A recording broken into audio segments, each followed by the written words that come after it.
That smell came on our second day of travel, and we were still a half-day's journey from the captured town.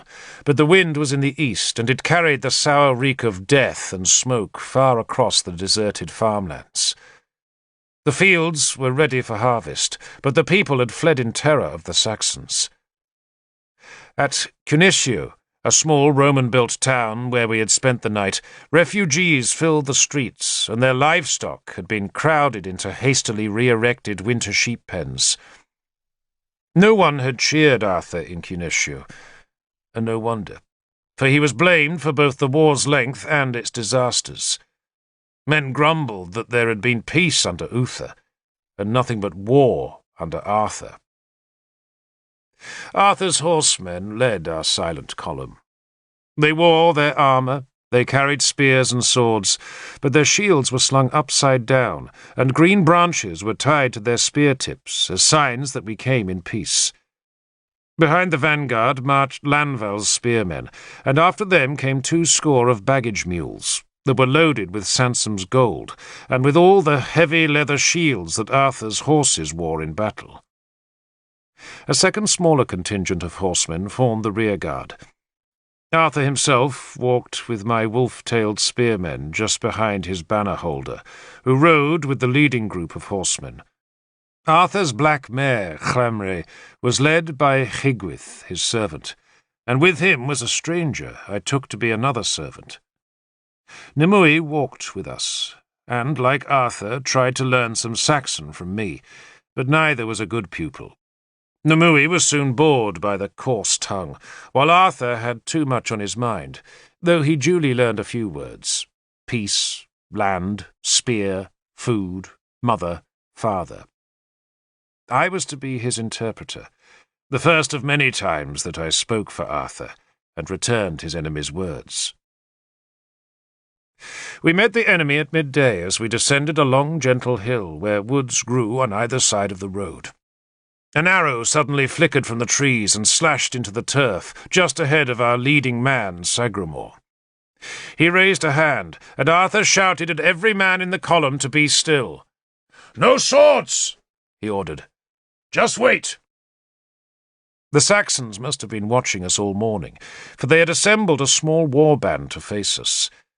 Those men, 60 or 70 strong, trailed out of the trees behind their leader, a broad-chested man who walked beneath a chieftain's banner of deer antlers, from which hung shreds of tanned human skin.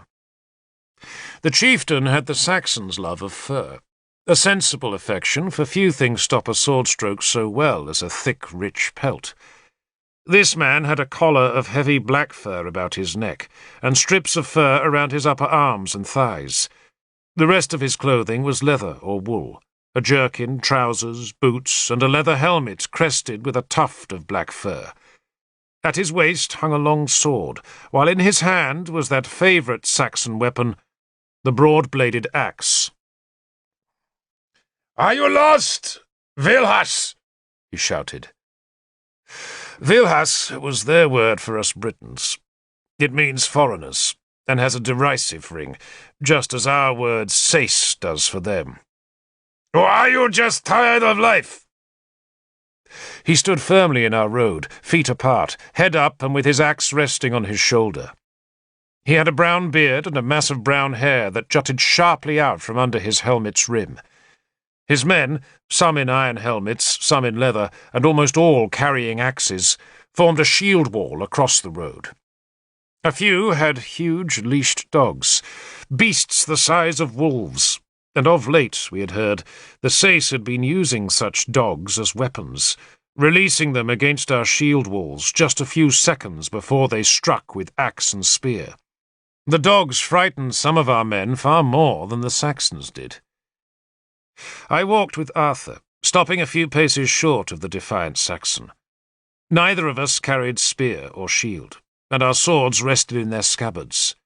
"My lord," I said in Saxon, "is Arthur, protector of Dumnonia, who comes to you in peace."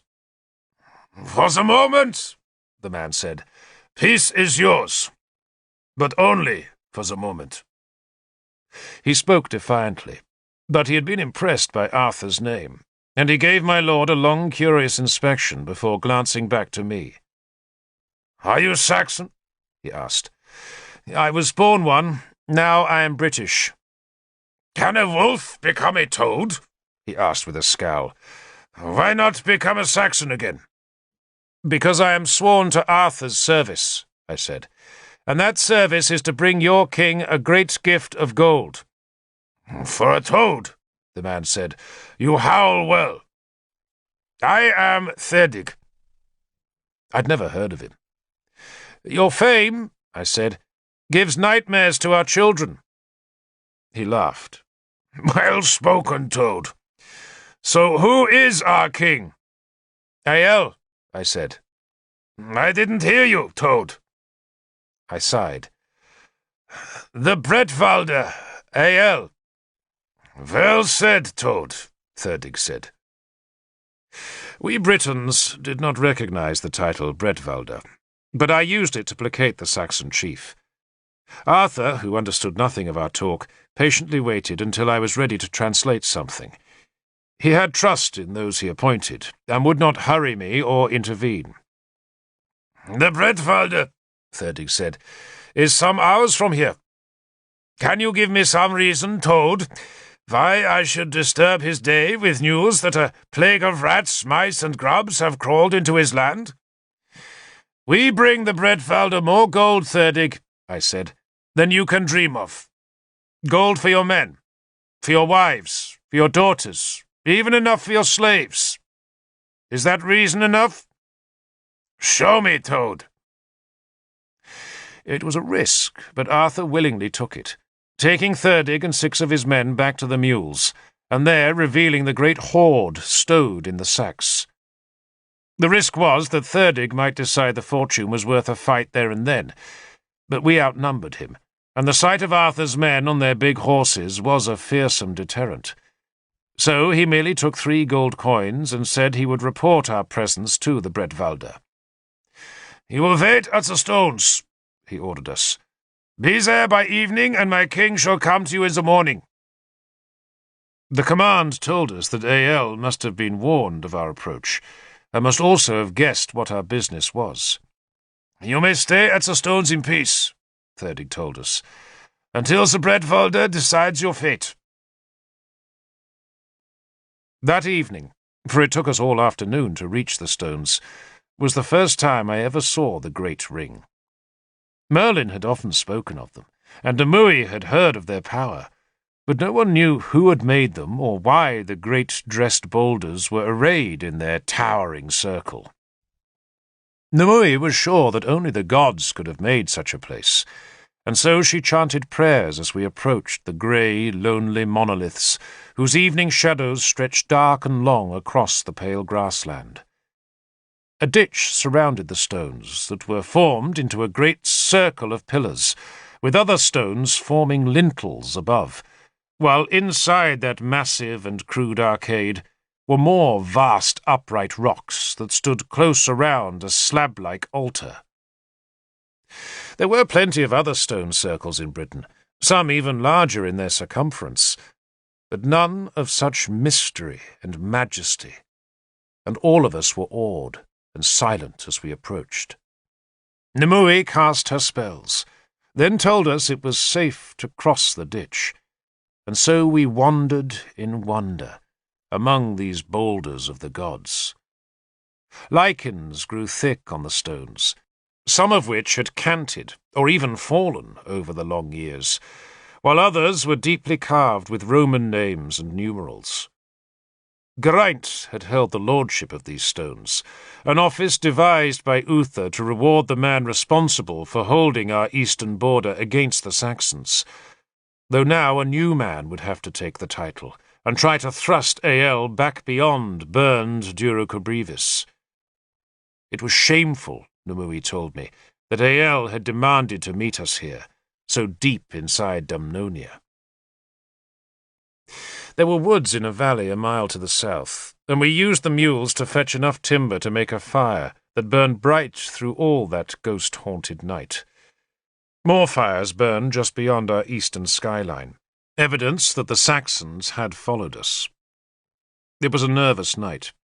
Our fire burned like a blaze of Beltane, but the flame shadows on the stones still unnerved us. Nimue cast spells of safety around the ditch, and that precaution calmed our men. But the picketed horses whinnied and trampled the turf all night long. Arthur suspected they could smell the Saxon war dogs, but Nimue was certain that the spirits of the dead were whirling all about us. Our sentries gripped their spear shafts and challenged every wind that sighed across the grave mounds surrounding the stones. But no dog, ghoul, or warrior disturbed us, though few of our number slept. Arthur slept not at all. At one point in the night he asked me to walk with him, and I paced beside him around the outer circle of big stones. He walked without speaking for a while, his head bare to the stars. "I was here once before." He broke his silence abruptly. "When, Lord?" I asked. 10 years ago. Maybe 11. He shrugged as though the number of years was not important. Merlin brought me here. He fell silent again, and I said nothing, for I sensed from his last words that this place held a special place in his memory. It did, too, for he at last stopped pacing and pointed toward the grey rock that lay like an altar at the heart of the stones. "It was there, Derval, that Merlin gave me Caledfulk." I glanced down at the sword's cross-hatched scabbard. "A noble gift, Lord," I said. "A heavy one, Derval.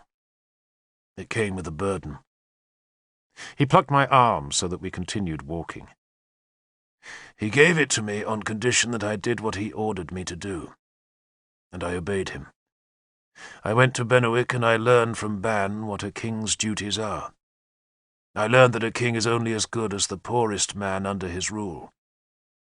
That was Ban's lesson." "It wasn't a lesson that Ban learned himself," I said bitterly, thinking how Ban had ignored his people to enrich Innis Treves. Arthur smiled. "Some men are better at knowing than doing, Derval. Ban was very wise, but not practical. I have to be both." "To be king?" I dared to ask, for stating such an ambition was counter to everything Arthur claimed about his destiny. But Arthur took no offence at my words. "To be a ruler," he said. He had stopped again and was staring over the dark, cloaked shapes of his sleeping men at the stone in the circle's centre. And to me it seemed as if the slab of rock shimmered in the moonlight, or perhaps that was just my heightened imagination. "Merlin made me strip naked and stand on that stone all night long," Arthur went on. "There was rain on the wind and it was cold. He chanted spells and made me hold the sword at arm's length and keep it there. I remember my arm was like fire, and then at last it went numb, but still he would not let me drop Caledfulk. 'Hold it!' he shouted at me. 'Hold it!' And I stood there, quivering while he summoned the dead to witness his gift. And they came, Derval. Rank on rank of the dead. Warriors with empty eyes and rusted helmets who rose from the other world to see the sword given to me." He shook his head at the memory. "Or perhaps I just dreamed those worm-eaten men. I was young, you see, and very impressionable. And Merlin does know how to put the fear of the gods into young minds.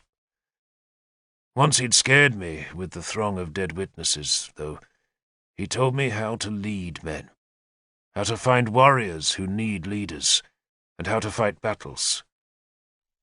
He told me my destiny, Derval." He fell silent again, his long face very grim in the moonlight. Then he smiled ruefully. "All nonsense." His last two words had been spoken so softly that I had almost not heard them. "Nonsense?" I asked, unable to hide my disapproval.